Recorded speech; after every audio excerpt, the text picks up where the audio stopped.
The clock stops. The stadium holds its breath. For the first time in World Cup history, the game pauses, not for halftime, not for VAR, but for the players themselves. FIFA World Cup 2026 will not be the same. Extra breaks, new safety rules, and a battle between tradition and survival. This is not just football.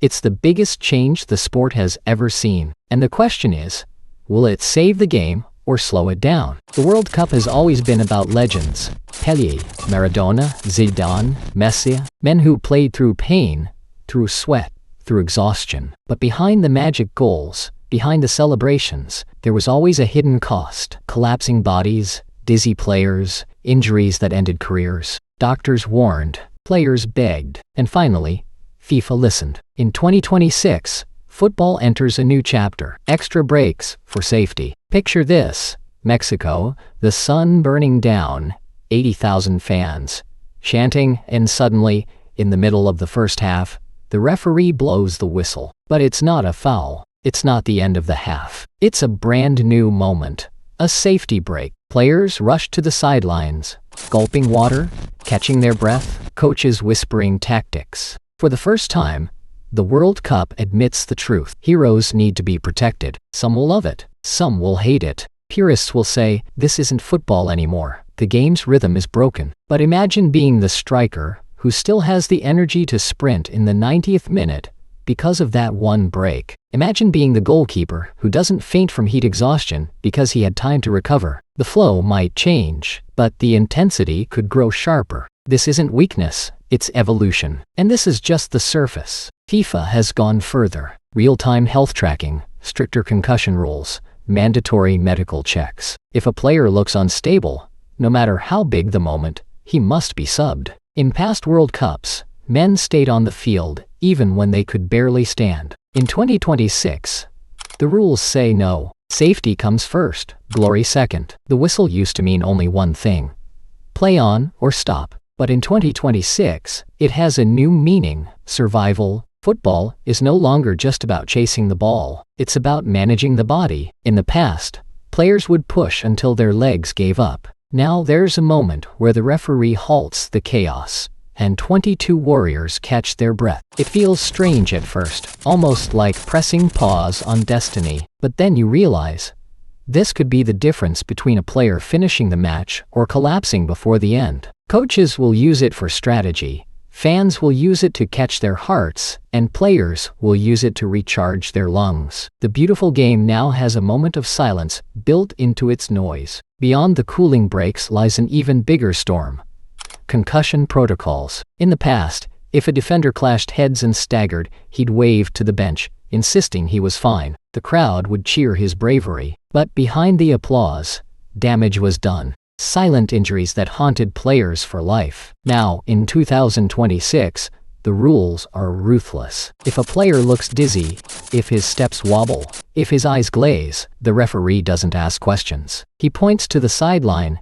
and that player must come off. No debate, no hero act. The message is clear: one life is bigger than one match. And technology, once criticized in football, now stands as guardian. Sensors tracking heartbeat, temperature, and fatigue will decide when it's time to save a player from himself. Some say it makes the game robotic. Others say it makes it safer. But no one can deny, families will no longer watch helplessly as a loved one collapses on the biggest stage. Change is never easy. And so, the story of World Cup 2026 is not just about goals. It is about the fight between tradition and progress. The whistle blows, not just to end the match, but to begin a new era. FIFA World Cup 2026 will not only crown champions, it will redefine what it means to be a champion. Stronger, safer, and still unforgettable. Beyond the cooling breaks lies an even bigger storm: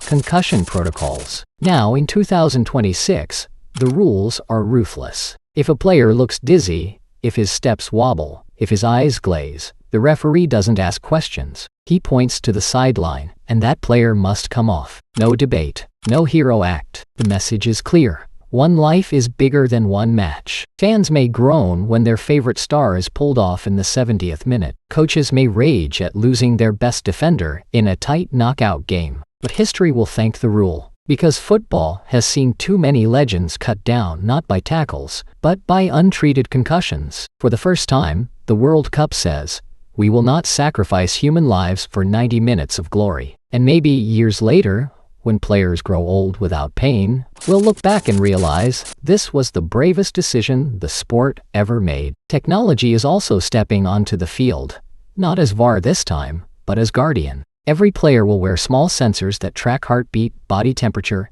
and fatigue levels in real time. If the system detects danger, alerts are sent instantly to medical staff. Imagine a player sprinting in the 85th minute, the crowd roaring, and suddenly, his data shows his body is seconds away from collapse. In 2026, that player will be pulled out before tragedy strikes. This is football, merging with science. A game played not just with feet, but with data. Some say it makes the game robotic. Others say it makes it safer. But one thing is certain, no longer will families watch helplessly as a loved one collapses on the biggest stage. The World Cup is building an invisible shield around its heroes. And for the first time, every sprint, every tackle, every shot is not just monitored, it's protected. But change is never easy. Old school fans argue that football is about toughness, about suffering through exhaustion, and still finding the strength to win. They remember Maradona limping in 1990,